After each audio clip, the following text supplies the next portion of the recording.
Welcome to Dig, a history podcast.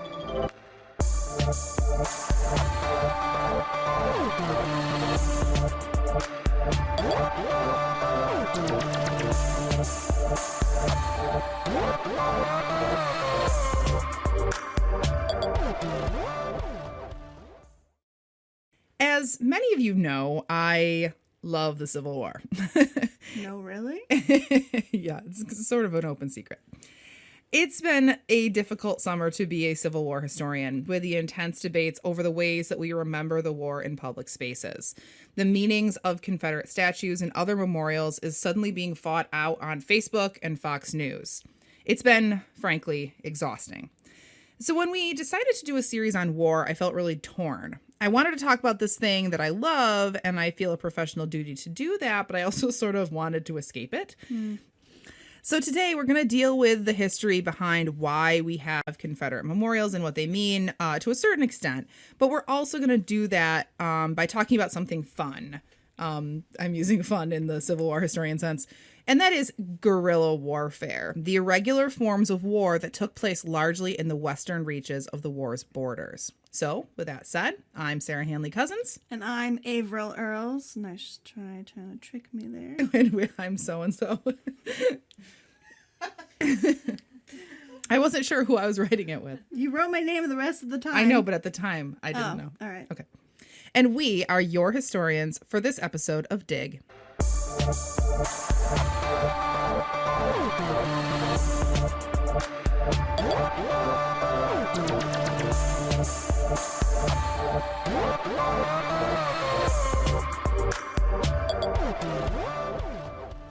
Before we dive into the story, we want to just take a minute to ask you to make sure you are subscribed wherever you get your podcasts. And if you get a chance, please leave us a rating and a review on iTunes. Thank you. We love you. We should probably start off here with a little context. I won't get into the actual start of the war or what caused it, cough, cough, slavery, but I do want to offer a little bit of background. A really critical part of understanding the irregular warfare during the Civil War is understanding what set the precedent for it, the conflict for Kansas during the 1850s. And I'll explain what we mean by irregular warfare shortly, but I bet you can probably figure it out for yourself. In 1854, as part of the ongoing battle over the extension of slavery, Congress passed the Kansas-Nebraska Act. Kansas, which was at the time a territory, wanted to enter the Union as a state. This would be fine, but it had the potential to tip the careful balance between slave and free states.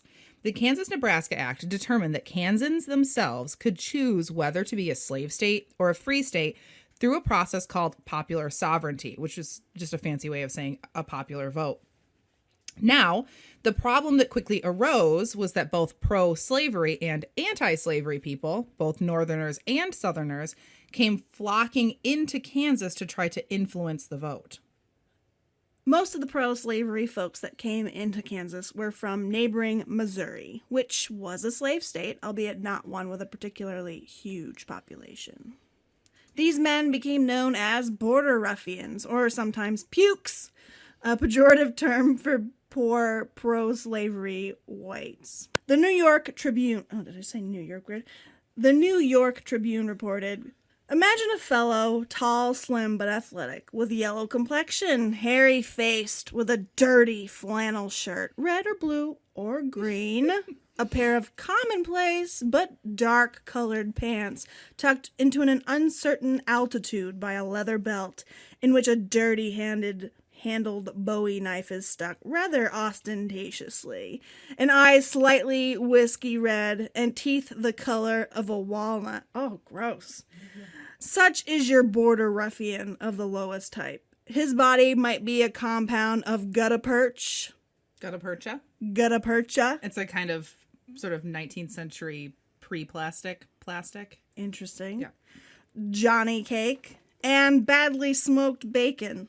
His spirit, the refined part, old bourbon, double rectified. These pukes, end quote. These pukes were described as the opposite of controlled, genteel, middle-class Northerners. On the other hand, the anti-slavery people who rushed to Kansas were described as fine, upstanding Puritan stock from New England, armed with their Beecher Bibles, or rifles that were purchased by religious leaders back east. Of course, this isn't quite how Southern or pro-slavery forces interpreted things. Instead, they saw the Northerners / anti-slavery forces as hopelessly perverted, obsessed with blacks, although they didn't quite phrase it like that, and dedicated to overthrowing all proper human hierarchies in terms of gender and race.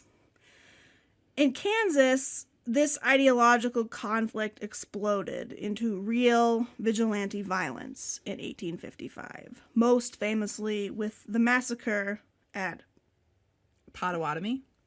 It's not a real word. At Potawatomi. Stop it. Got it. I'm ready now. Okay. At Potawatomi Creek, led by radical abolitionist John Brown, who hacked 5 pro-slavery men to death with broadswords. Later that summer, Brown helped to lead small-scale raids against pro-slavery homestead, causing property damage and generally terrorizing settlers. Sometimes the violence escalated into full battles, such as the Battle of... Oh, fucking kidding me. Osawatomie.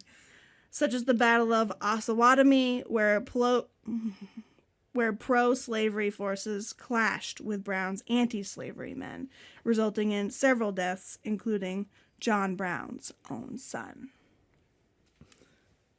So, as an aside here, there's my husband and I have this inside joke about John Brown, which sounds really nerdy and dorky, but there's this in the Ken Burns Civil War documentary from the early 90s. Mm-hmm. They have as one of their like commentators this very famous Civil War military historian named Ed Beers, and he's talking about John Brown, and he's like very contemplative, and he says, John Brown, John Brown, John Brown, like 3 times in a row. And so every time I say John Brown, like even when I'm lecturing, I'm like, John Brown. It's an Ed Beers joke. Okay, moving on. Super good joke. Yeah, some people will get it. I think everyone gets it, I'm sure. Yep, everyone in the whole world. Some people will, I All promise. listeners. Okay, good. Moving right along. Even though President Franklin Pierce did send a small contingent of U.S. Army soldiers into Kansas, it was never a real war. But nevertheless, something like 56 people died in the violent clashes between pro and anti-slave forces, neither of whom were officially sanctioned military. So really, Bleeding Kansas was the first wave of Civil War era guerrilla violence, and it set the stage for the kind of small-scale, non-sanctioned, ad hoc violence that would occur when large-scale violence broke out on a national scale. Even more, it set the ideological groundwork for more violence. Missourians saw Northerners and Easterners as elitist, greedy, holier-than-thou invaders who wanted to destroy their way of life. Northerners saw Missourians as pukes, essentially rednecks and poor white trash, who refused to become educated or civilized. And just as a side note, we're going to be focusing a lot on Missouri. We are going to kind of venture out of Missouri a little bit here and there, but there's a reason we focus on Missouri so much, and that's because it's an epicenter of guerrilla violence. As we saw when we talked about Bleeding Kansas, a lot of the combatants are actually coming from Missouri. So Missouri is sort of this hotbed of people who are interested in this kind of violence. It's a dumb way to put it, but you know what I mean. Also, I believe that they go by Missourians. Excuse me, Missourians. Yeah. So what happened when war actually broke out? Missouri never chose sides and remained a border state during the war. Missourians felt themselves both disconnected and internally divided. Some Missourians were deeply invested and wanted to protect slavery. They were Westerners and didn't feel particularly connected to either the Deep South or the North. Others supported the Union. How would they fit into the conflicts brewing between North and South? What would become of in-between places like Missouri in such a conflict?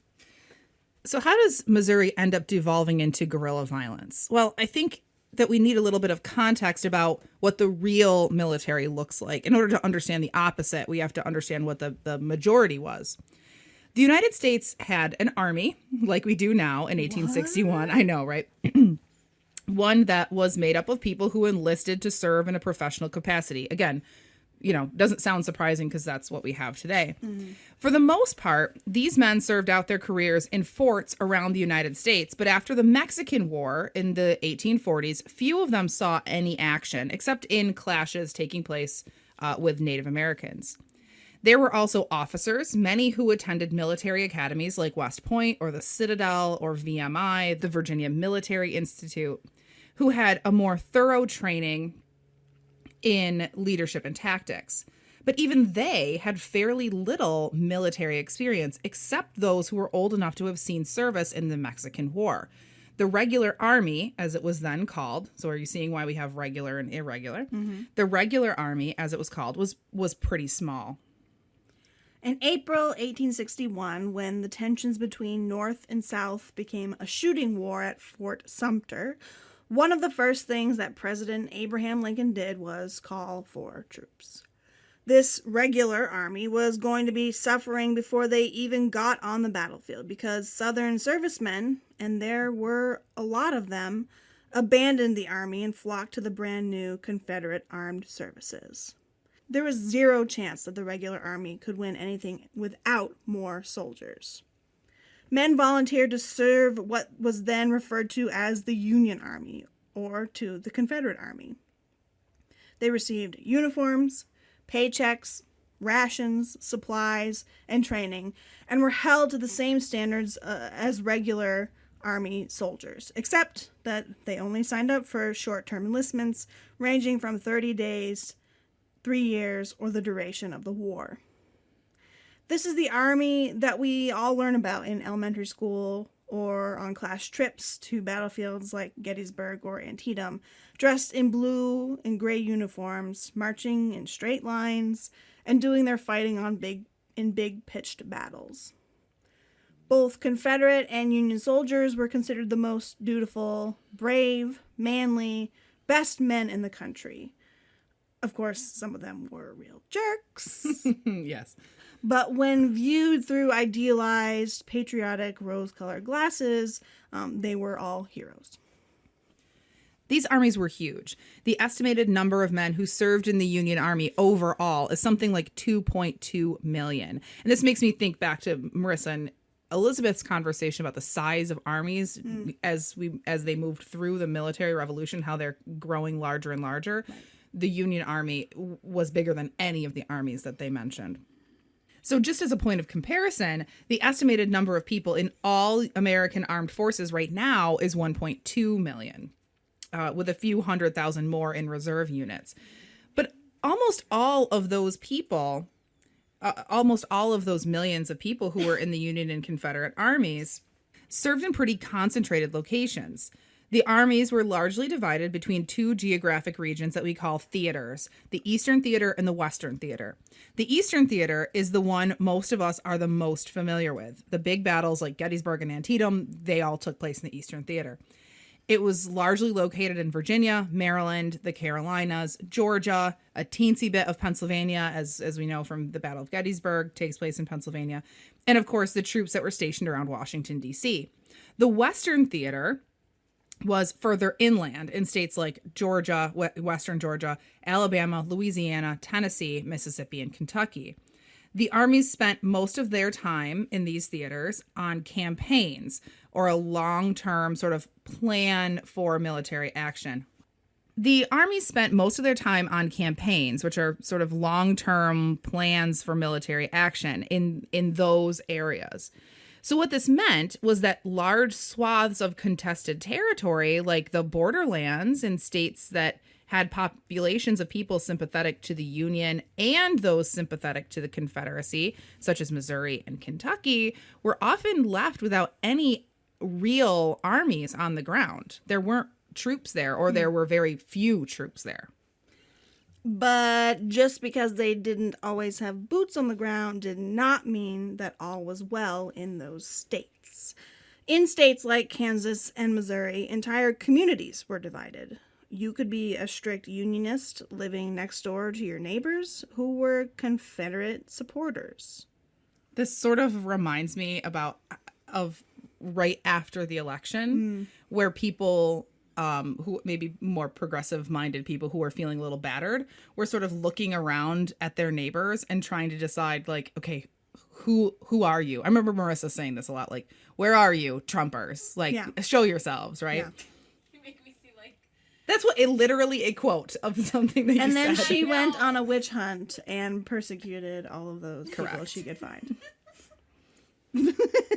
But so you have people who have real ideological differences living side by side. I think that we can testify to what that's like today. I mean, Yeah. granted, we don't have a guerrilla warfare going on, but there have been violent clashes, right? Yes.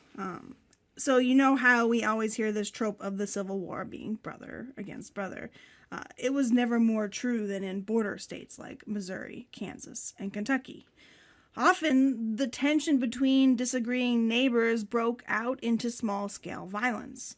Actually, a great deal of the violence that took place in border states was random and opportunistic and only really vaguely connected to the greater struggle. One example that the late historian Michael Thelman described happened in February 1863 in Missouri.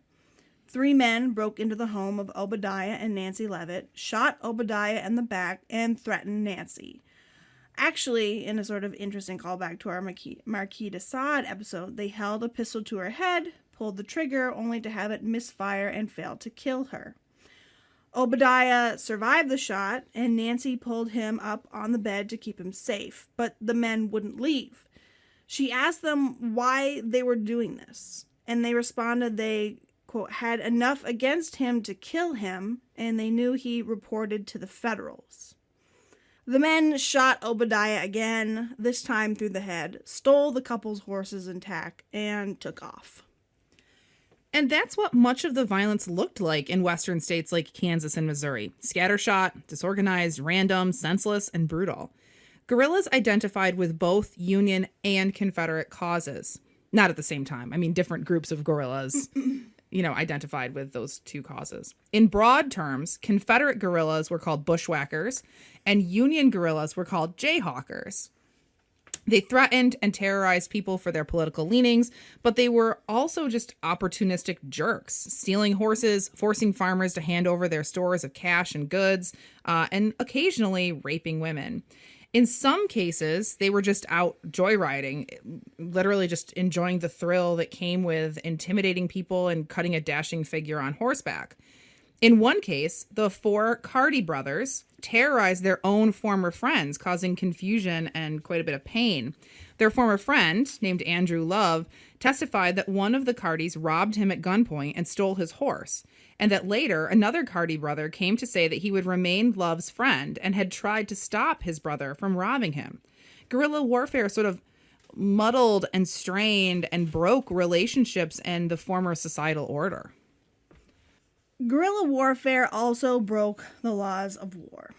19th century wars were horrific and brutal in their own right, but they were also, at least in idealized terms, gentlemen's affairs. Soldiers were held to the codes of military law, which set strict standards for behavior both on and off the battlefield.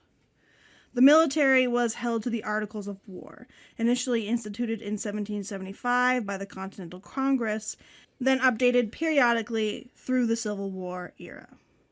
The Articles regulated everything from how soldiers should act in church, and yes, it did strongly suggest that all soldiers and officers attend worship services, to how they spoke.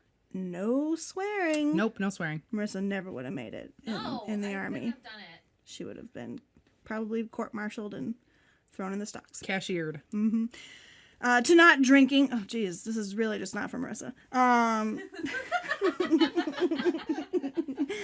To you really better do a good job at this history thing. To not going absent without leave or sleeping at your post. Yep. In 1863, they were amended by General Order 100, also called the Lieber Code, which sort of... I think it's Lieber Code, but Didn't we just have this argument about Leiden versus Leiden? Edmonton Are you doing says Lieber Pilates? Code. I say Lieber too. What? Yeah. Are you doing What did I Pilates? say? over there? E-I is I, and then It's I-E. It's I-E. pronounced He was a German It's immigrant. I-E, then it's Lee, then it's Lieber. Oh, okay. Lieber. Okay. I think I've just heard most people say Lieber, but it doesn't really It's like matter. Lebensraum, except there's no I in that word. So it's not like that at all. But it is. Okay. Also called the Lieber Code or Lieber Code if you're Sarah or Carol Emberton, However you want to say it. however you want to say it, which sort of expanded the rules of war to reach beyond the day in and day out activities of life in the ranks. It gave specific regulations on things like how to institute martial law in occupied territories, but also things that we might consider war crimes today. For example, Article 16 of the Lieber Code reads, "Military necessity does not admit of cruelty. That is, the infliction of suffering for the sake of suffering or for revenge, nor of maiming or wounding except in fight, nor of torture to extort confessions. It does not admit the use of poison in any way, nor the wanton devastation of a district. It admits of deception, but disclaims acts of perfidy. And in general, military does not include an act of hostility which makes the return to peace unnecessarily difficult." So essentially, it's regulating how you actually conduct a war. You can't wantonly commit atrocities Right. or slaughter people or torture people. You can't be overly deceptive, or just particularly bad, Right. ungentlemanly. Right. It's sort of saying that all of these things are probably going to happen during the course of war, but we have to make sure that there are limits to our violence and the use of violence and who we use violence against. And those who obviously commit these atrocities or whatever, that's war crimes. Right. Right. So it actually does say that citizens of hostile countries are enemies, but also makes a more nuanced argument that we have progressed to a point of modernity where we don't murder unarmed civilians, we don't rape, we don't terrorize. Right. And of course, none of this is to say that those things didn't actually happen. Right. They Obviously, do they do, happen. The Lieber Code is about making sure that those things aren't happening wantonly, that we're not going in and just raping and pillaging. So you can only rape people a little bit. Well, no, I mean you can't rape people at all. I Raping mean is that's in the Articles of War, I believe. But Murdering people is but there's also an understanding that things happen in the course of warfare. And so no, you shouldn't do those things, and we'll prosecute you if you do. But also an understanding that these things happen during the upheaval that is war. If that makes any sense. The Lieber Code is actually Lieber. I don't know how to pronounce it. I've always said Lieber. Okay. The Lieber Code is actually really beautifully written and surprisingly wise. It's really not black and white sort of legal language that you would expect. The Articles of War are very, strict. The Lieber Code is not. It's very kind of almost poetic. It even delves into how armies should deal with things like libraries and works of art. In general, the main thrust of both the Articles of War and the Lieber Code is that war is not actually chaos. It needs to be done with precision, with intention, and discipline. And this seems really disingenuous and naive to us today, knowing what we know about war crimes and atrocities that do take place, the just immense civilian deaths in World War I or even World War II, for example, or talk about American atrocities, the massacre at My Lai. But 19th century military officers and soldiers, for the most part, really believed in this. And they believed that there was a difference, there had to be a difference between civilized warfare and senseless chaos. So why are we telling you about the Lieber Code and the Articles of War? Because guerrilla warfare turned this order of war on its head. Guerrillas destroyed property, they stole goods simply for the hell of it. They terrorized, they killed civilians, not accidentally, right? Civilians are killed during the Civil War accidentally. There's a really famous case of this woman who was shot in the back while leaning over to pull a loaf of bread out of her oven during the Battle of Gettysburg. Her name is Jenny Wade. Poor girl. They die accidentally, but guerrillas are killing them on purpose, right? And they generally, guerrillas answered to no higher authority. They refused to be gentlemen. A really good example of this is the James boys, Frank and Jesse.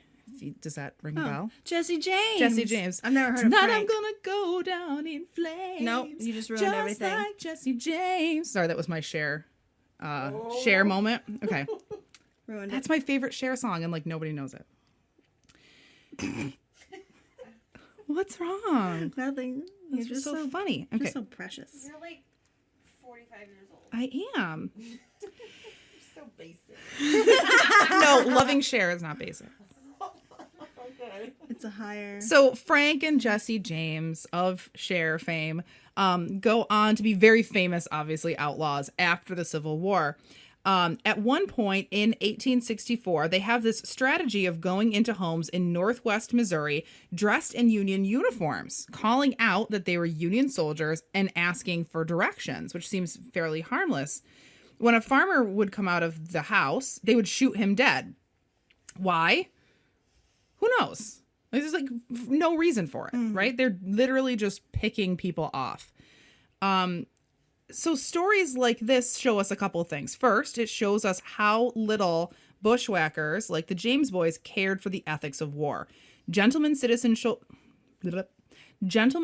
soldiers would have found dressing up in the enemy's uniform, just that alone, they would have found inappropriate. It's actually against the Articles of War.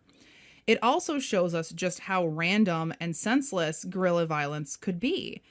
It was impossible for Missouri homesteaders to know what they were getting when those Union men came to the door. Were they actual lost Union soldiers? Were they Union soldiers or jayhawkers, actual Union soldiers or jayhawkers that were just coming to pillage? Right. Or were they bushwhackers in disguise? There was just no way to know.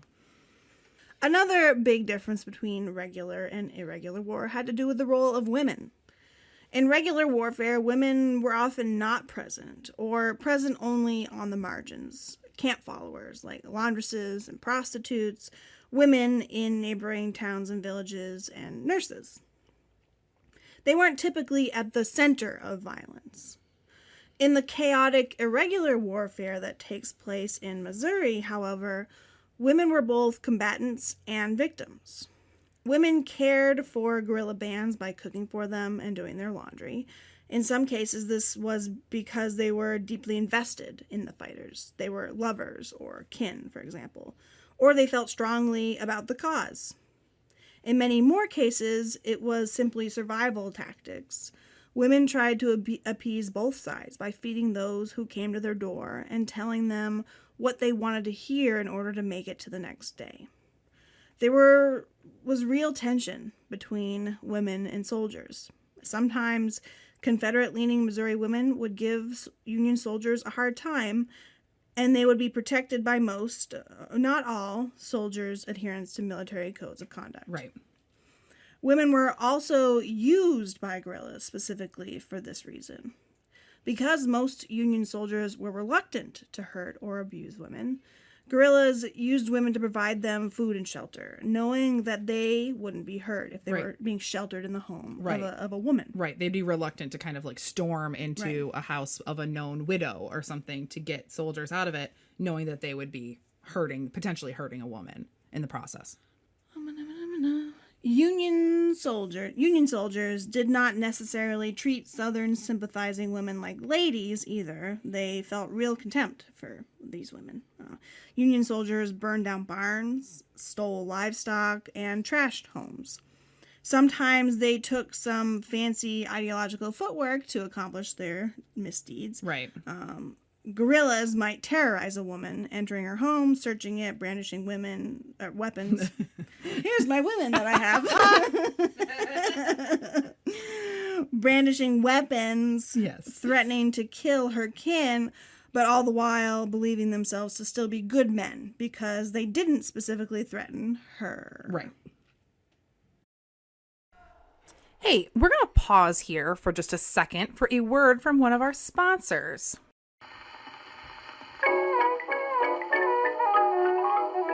We are so lucky to be sponsored by our alma mater and Elizabeth and Marissa's current school, the University at Buffalo History Department. We know you're a history nerd because you are listening to us, and UB History is offering you the perfect chance to deepen your historical knowledge even more with a master's in history. You can get your master's in history with 3 semesters full-time plus 1 semester with a single 3-unit course. Classes are all once-a-week seminars with small class sizes and lots of one-on-one study with faculty who are leaders in their fields. Courses are all offered in the late afternoon, 4 p.m., and evening, 7 p.m. The department is intellectually stimulating, but also incredibly friendly and incredibly supportive, as I think all of us can testify. If you're interested in museum or nonprofit work, there is a public history concentration available that pairs historical training with business and nonprofit skills. You don't even have to take the GRE to apply. And as an added incentive, the department is currently offering $3,000 fellowships to the first 15 people to enroll for 2018. And additional opportunities for funding are also available to qualified students. So what are you waiting for, my friends? This is your chance. You can get more information about the program at history.buffalo.edu, or you can talk to me personally at 716-645-3433 or handley2 at buffalo.edu to talk about how to start an application. I hope that some of you will apply. It would seem like this environment would be a prime location and situation for a lot of rape. But there actually isn't a lot documented. That doesn't mean, of course, that there wasn't a lot, but there's not a lot documented. Rape did happen. Michael Fellman recounts one powerful story of guerrillas raping 2 women in the presence of one of the women's husbands. But men did terrorize women, often doing everything but rape and kill them. This becomes sort of a trope of pop culture about the relationship between Southern civilians and Union soldiers, that the show, have you ever seen the show Hell on Wheels on AMC? Yes. So this is a sort of a trope of how Confederate soldiers are depicted in television shows and in movies, that they become more violent. They become, in some instances, they become guerrillas because their wives have been raped or murdered. And that's what happens in Hell on Wheels. It's also the plot of the movie The Outlaw Josie Wales with Clint Eastwood. It's about these Confederate guerrillas, and he becomes a guerrilla. He becomes a guerrilla because his family has been murdered. Interesting.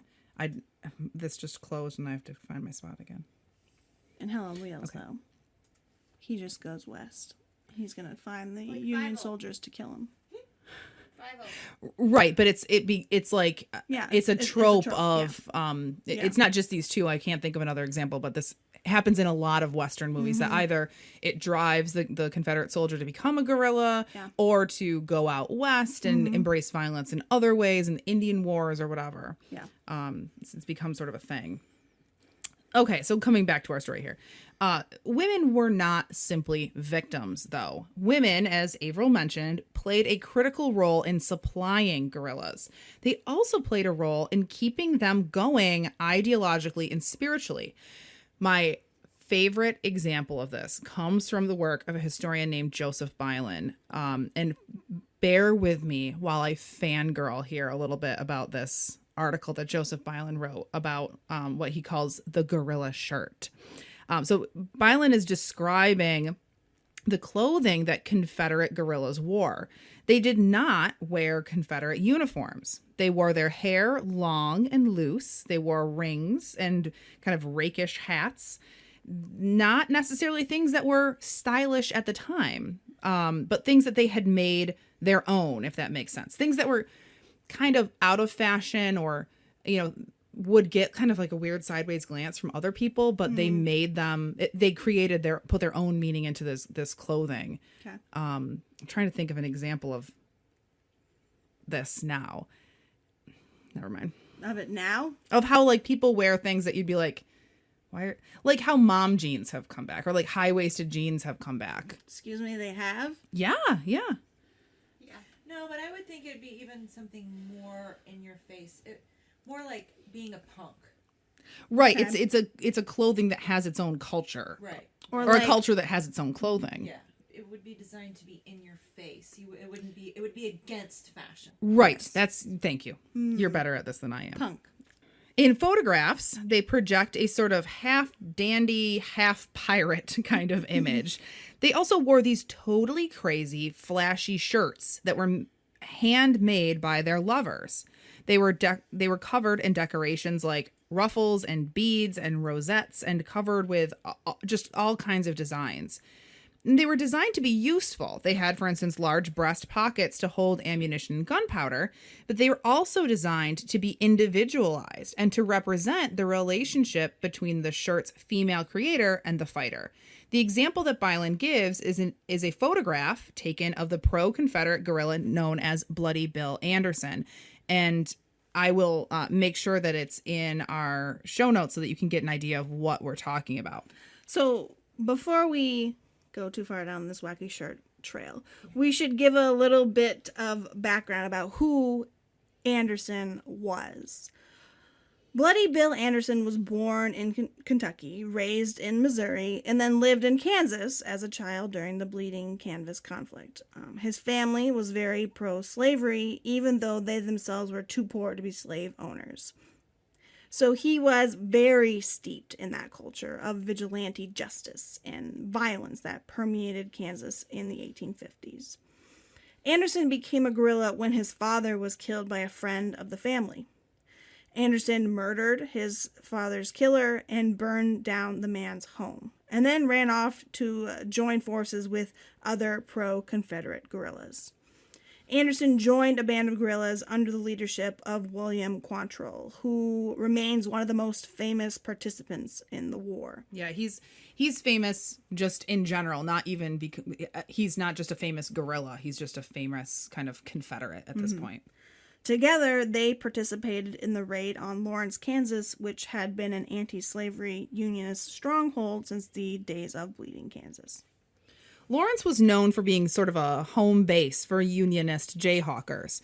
In late August 1863, Quantrill led over 400 raiders into Lawrence, where they caused immense destruction, burning buildings, looting, and killing something like 150 men. After the attack on Lawrence, the Union Army cracked down severely on pro-Confederate guerrillas like Quantrill and Anderson. To make it easier to escape capture, Quantrill's men broke up into smaller bands, one of which was led by Anderson. Now, in charge of his own band of raiders, he started wreaking havoc on Missouri. In September 1864, Anderson led his men, disguised in Union uniforms, once again. He led them against the town of Centralia in Missouri. They then turned on a train that was carrying Union soldiers who were on furlough or on leave. They ordered the soldiers off the train, shot them all, and then mutilated their bodies, even scalping them. So think back for a minute, back to that Lieber Code and what it says about kind of wanton mutilation, unwarranted violence. I mean, this was just unacceptable. Afterwards, there was one lone Union soldier who survived, who described it as the most monstrous and inhuman atrocities ever perpetrated by beings wearing the form of man. And as just a side note, with Anderson that day were the James brothers, Jesse and Frank, and Cole Younger, who went on to become very notorious violent bandits in the Wild Wild West. Anderson was obviously pretty infamous, and the Union Army really, really wanted him dead. Yeah. This was just not how soldiers were supposed to behave themselves. Torturing, mutilating bodies, scalping. Yeah, scalping. That's right. wild. And we'll come back to scalping in a little bit. Those were all acts associated with Native Americans, who often performed such acts on the bodies of killed white soldiers in the West. So they're kind of flipping the script on how white men behave in civil society. Or perhaps trying to emphasize that this is not a civil society. Right. This is war. And in the words of William Tecumseh Sherman, war is war.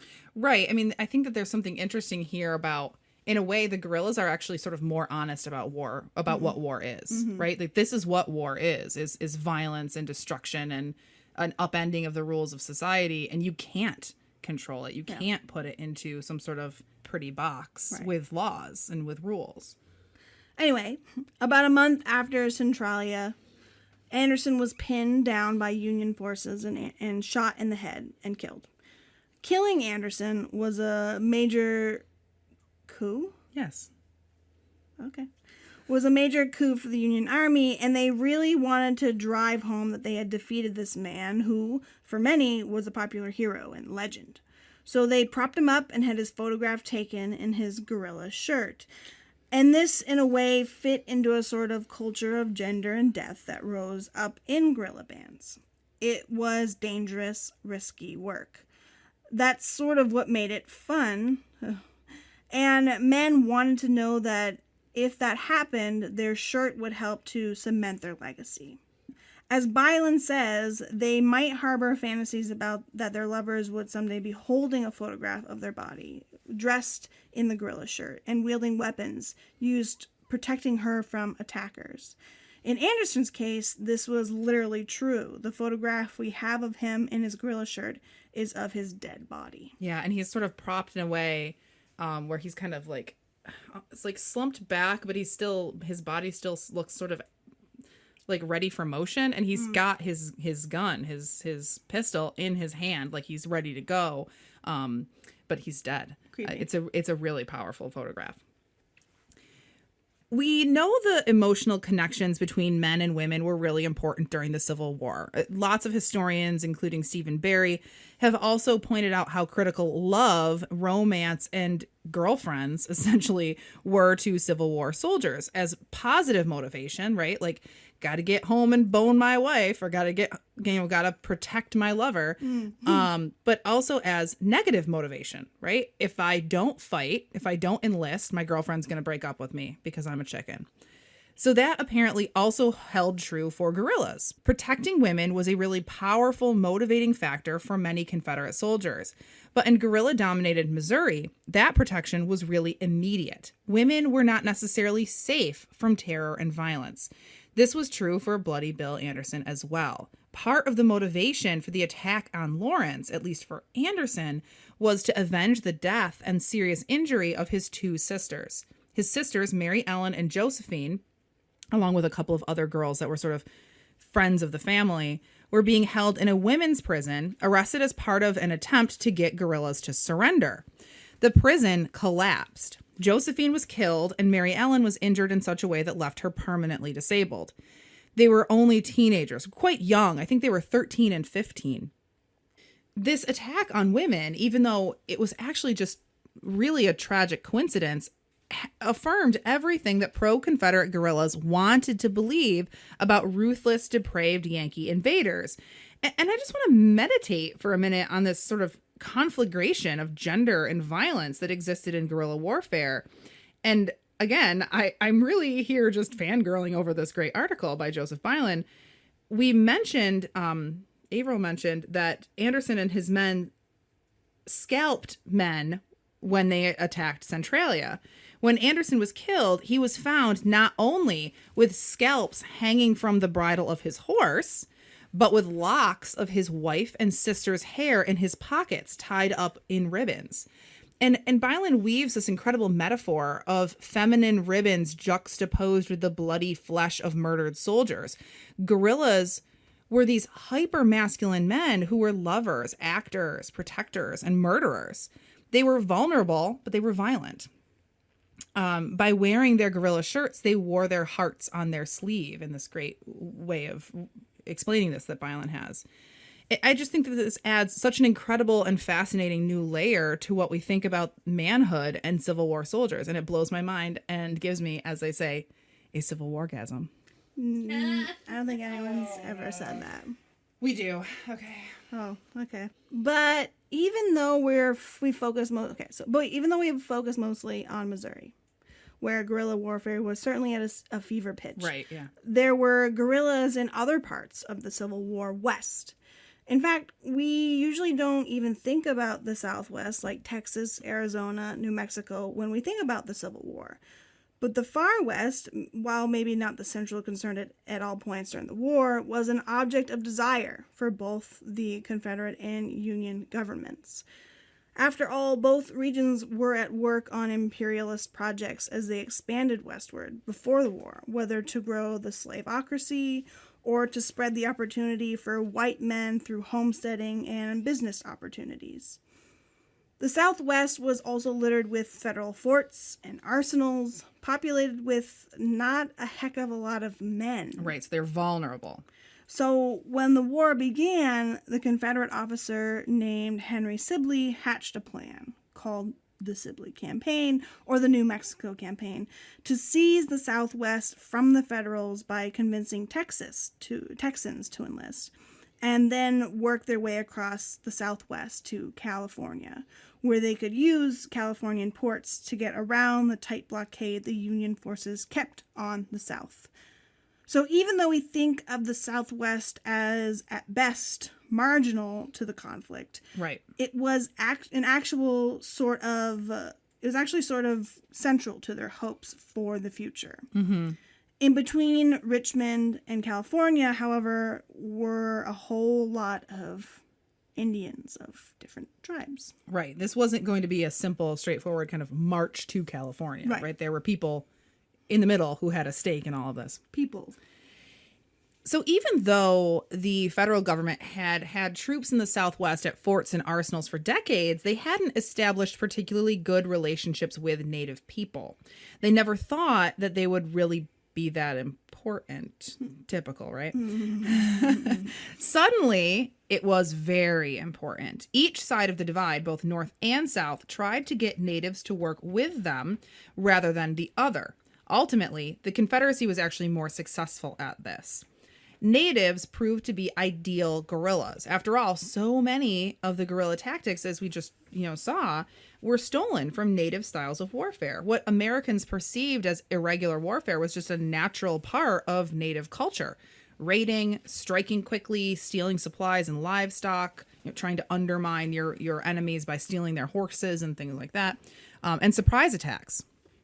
Southwestern natives were expert horse people, and they understood the climate and the landscape far better than whites. I mean... Ooh, question. Yeah.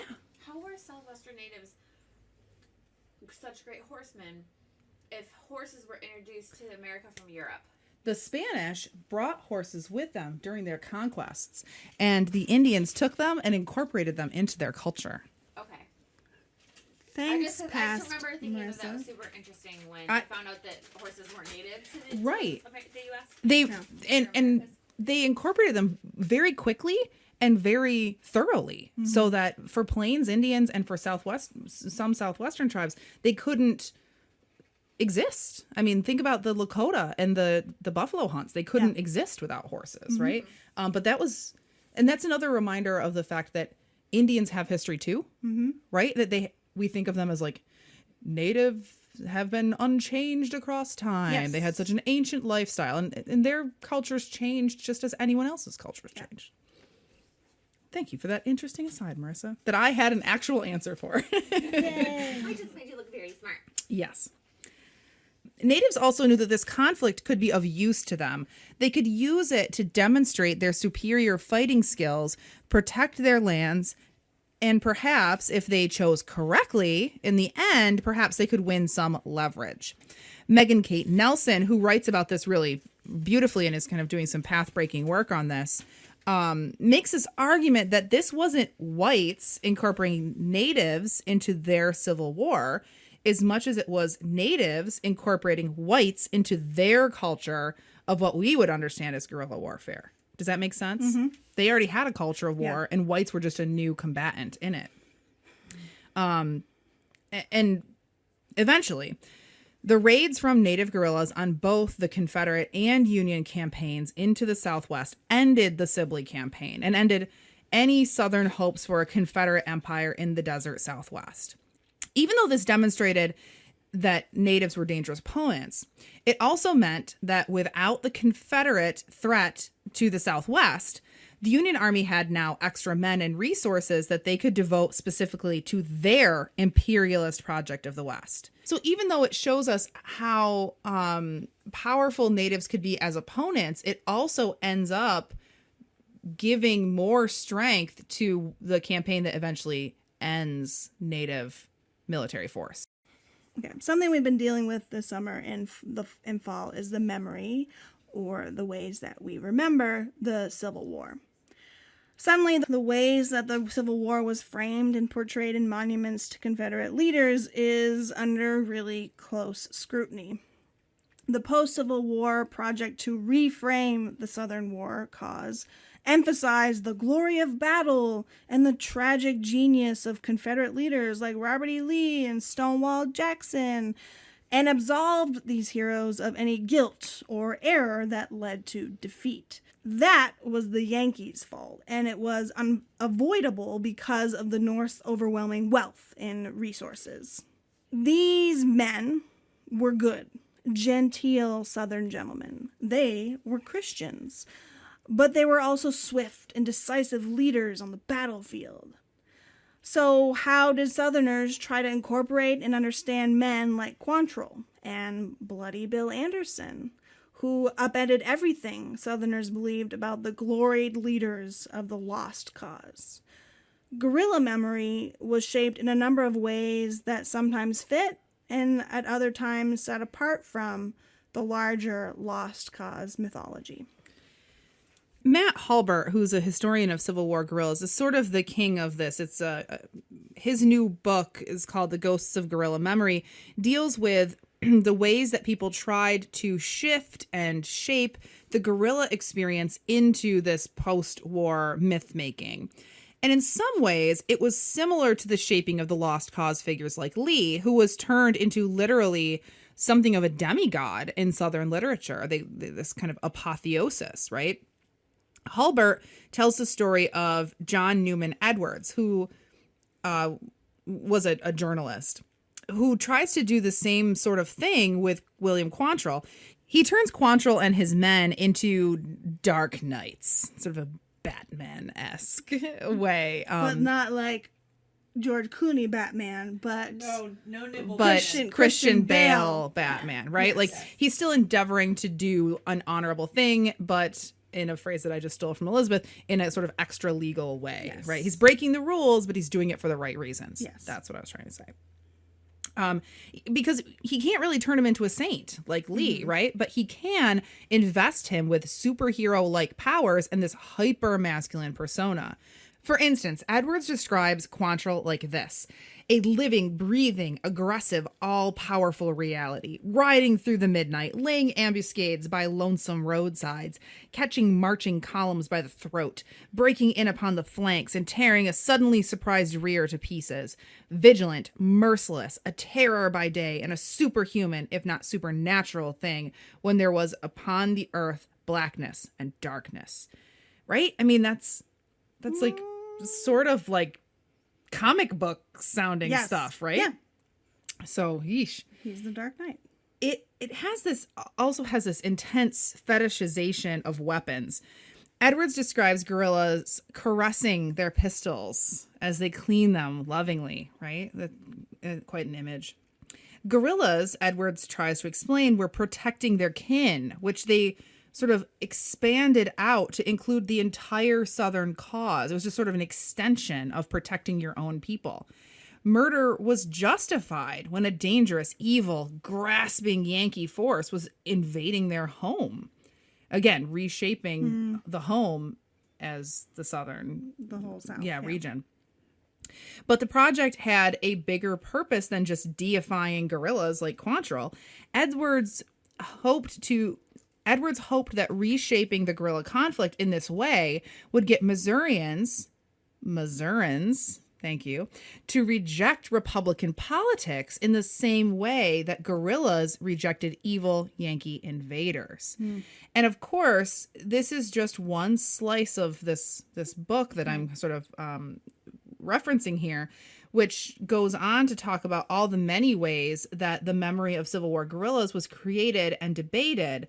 But I do think it's a fascinating glimpse into how Americans try to grapple with uncomfortable and difficult history, because Confederate guerrillas were violent, awful, rule-breaking, really, truly terrorizing people in horrible ways.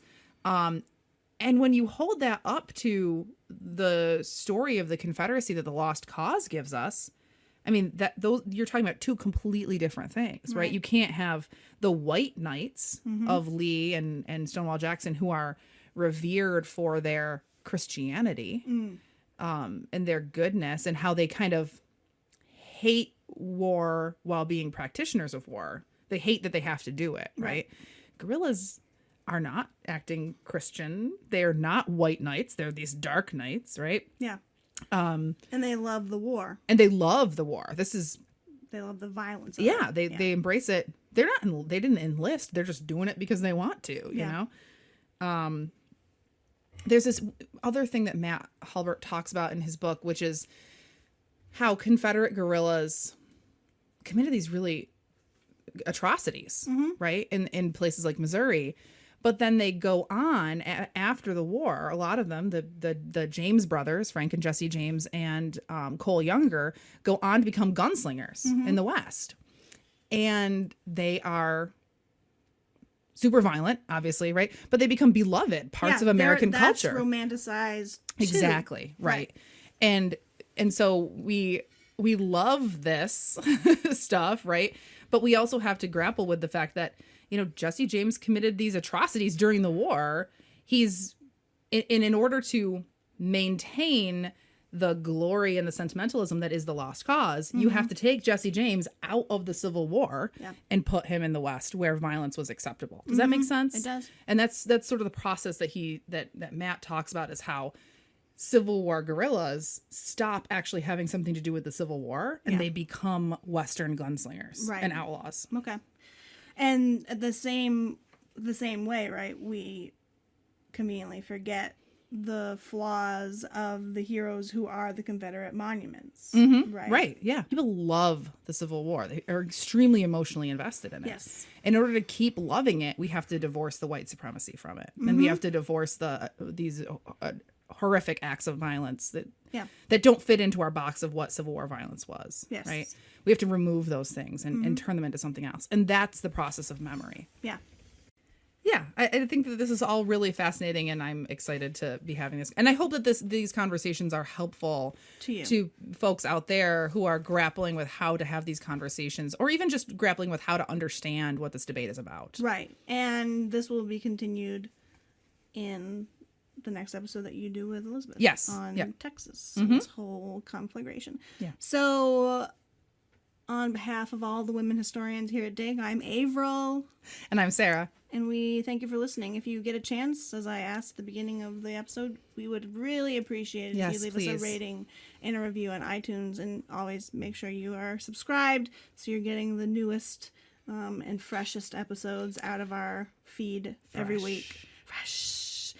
Thank you. Bye. Bye.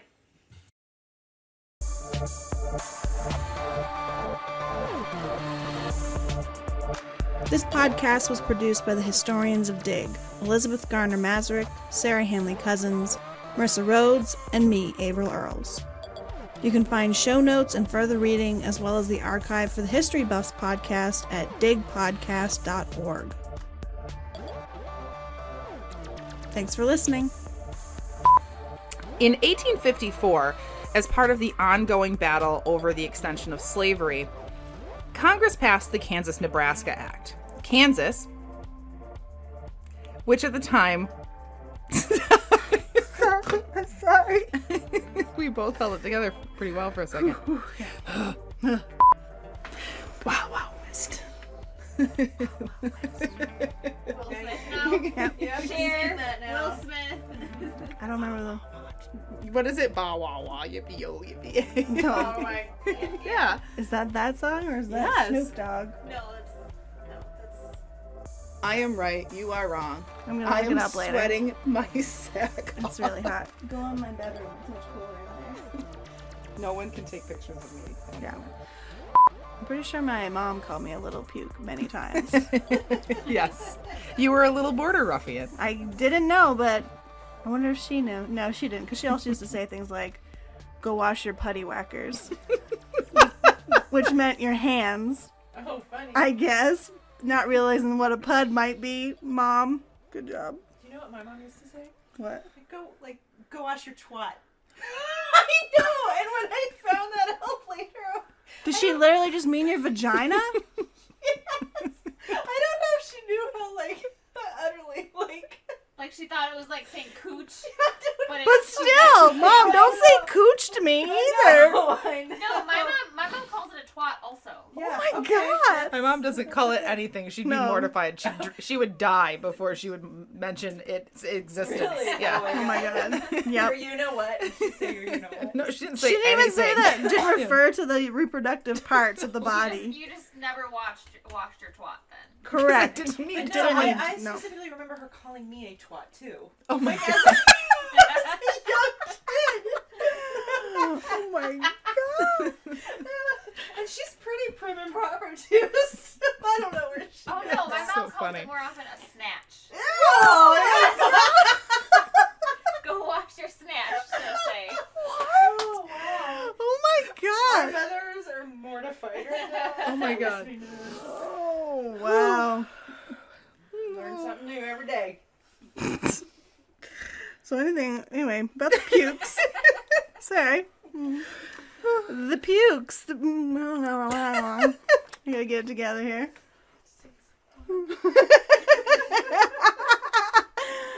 Okay.